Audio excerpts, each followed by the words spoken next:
If you have been told that your AMH is low or IVF is your only option, or maybe you've already been through IVF and it didn't work, this episode is for you. This is not about changing the AMH or avoiding IVF. It's about understanding what that number actually tells us and what it doesn't. I'm going to be walking you through a case study where the outcome changed, not because the number changed, but because we looked at the systems influencing egg development, which are not addressed in standard fertility workup. So it's not a how-to, it's really how to think, so you can make a better decision. I'm Sarah Clark, founder of FabFertile. For over a decade, my team and I have worked with couples that have low AMH, high FSH, diminished ovarian reserve, premature ovarian insufficiency, failed IVF, recurrent pregnancy loss, using functional lab testing alongside conventional fertility care. I've talked a lot about the AMH, the anti-Müllerian hormone. It does not predict your ability to get pregnant naturally. In this case, she had an AMH of 0.27 ng per ml and got pregnant naturally. It does not predict your ability to get pregnant naturally, does not test your egg quality, and it doesn't look at your uterine receptivity. It's how well that you'll do with fertility medication. It doesn't explain why the response is poor. So a lot of times people have poor response to medication. You could have canceled retrievals. You could have a transfer that doesn't work. You have pregnancy loss. And so just myopically focusing on the AMH does not help us. It misses patterns that are really going to help you connect the dots to see what's being missed. And so it's helpful to plan for stimulation, but it doesn't tell us whether the eggs are developing in a supportive environment, i.e. your body. In this case, the failed IVF was actually more informative than the AMH number itself. Like many people we work with, they come to us after they've had a failed IVF. If you're listening right now and contemplating IVF, I encourage you to work on your health beforehand in a targeted manner, looking at the systems and the patterns in the body, so then you can either get pregnant naturally, like this success story we're sharing, or if you do go to IVF, you're going to improve the chances of it working, because they sell IVF typically in packages of 3. People are doing a whole bunch of PRP, so platelet-rich plasma. If you have low AMH, waking up the ovaries, and maybe you've got inflammation in there, which is one of the patterns that we see, and then you're waking them up, and then the environment itself is not ready. So this was not unexplained. People are told, it's your age. It's bad luck. Just try again. We'll change the protocol. Looking at your health, that's what's going to actually improve the chances of this working. After the IVF fails, we've got some information, only if we're willing to interpret it. And a lot of times the REI, this is not in their wheelhouse.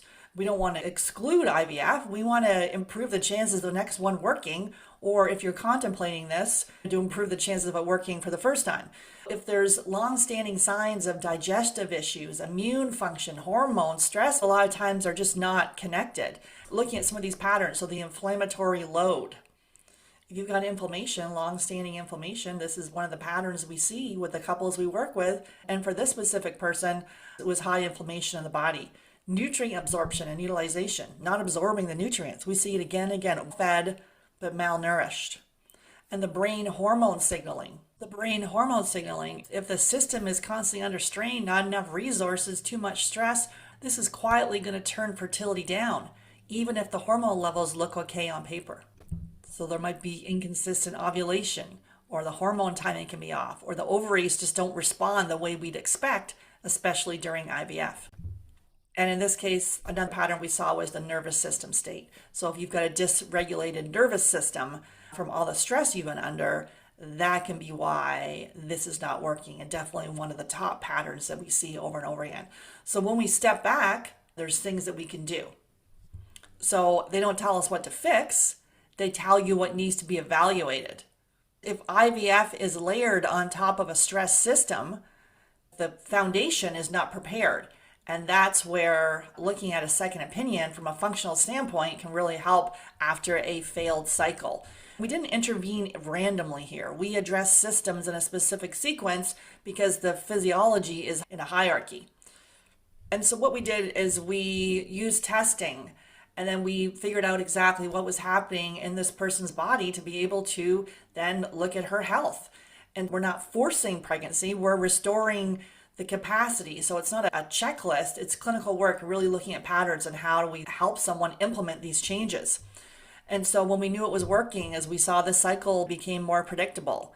energy and more resilient. We work with a lot of type A people that are just doing all the stuff and doing all the checklists, but becoming more resilient. We can see energy and sleep, and the stress response is calmer, not panicking or catastrophizing or ruminating. All those pieces, we're able to be more resilient and a better response to stress, because this journey is stressful. It's not about avoiding it. And then the ovulation became clearer. We're using trackers here to be able to look at that. So looking at your hormone levels, not in an obsessive way, but be able to give us data. The egg development reflects the environment months before ovulation. A lot of us are rushing towards IVF. I don't think anyone goes into IVF lightly. There's thought and preparation that goes into this. But if we haven't addressed these systems, this could be why it's not working. So in this case, natural conception occurred. The AMH may or may not have changed, but that really was not the point, because in this case, it didn't matter. We don't know if our AMH changed, but clinically, we didn't need to. AMH does not predict natural pregnancy. It means AMH alone should never be used as the end of the investigation, especially after IVF failure. When we address these systems and patterns in the body, and a lot of times people are like, I feel healthy, but there's all these different little signs. Otherwise, you'd already be pregnant, right? Being able to recognize what's being missed here. Pausing before repeating IVF, because a lot of times they'll do one and then they'll, let's do another one right away. And we'll keep the medication the same, or maybe we won't. And then readiness over urgency, because the clinic will have you just racing, which is not how we receive our child.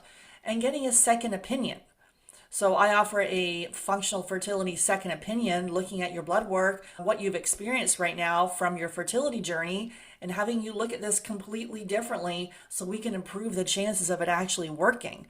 And not just focusing in on that AMH number, not just thinking IVF is our only option, not just blindly going into another IVF with really not taking control of this and being your own advocate. You have done a lot of work, right? But sometimes it's hard to see the forest for the trees. So have someone looking at these different patterns in your body, and then we can make an informed decision and actually improve the chances of this working. This episode is an invitation to pause before your next step. And I know as a type A person, and that's me, as a type A person who loves to research, and you're saying pause, I'm like, what are you talking about? But it is to think about this and see what has been missed in your body, and to look at the systems here, because going through another IVF and injecting your body with all those hormones, the emotional and the financial strain of this is a lot. If we look at our health in a targeted manner and look at the systems, then we can improve the chances of a better outcome. If you wanted to get my eyes on your specific situation, send me a message at hello@fatfertile.ca, and you can put subject line fertile, and we can talk about the functional fertility second opinion. This is for you and your partner, and review exactly where you are and what are some next steps to help improve the chances of pregnancy success in 2026. Take care.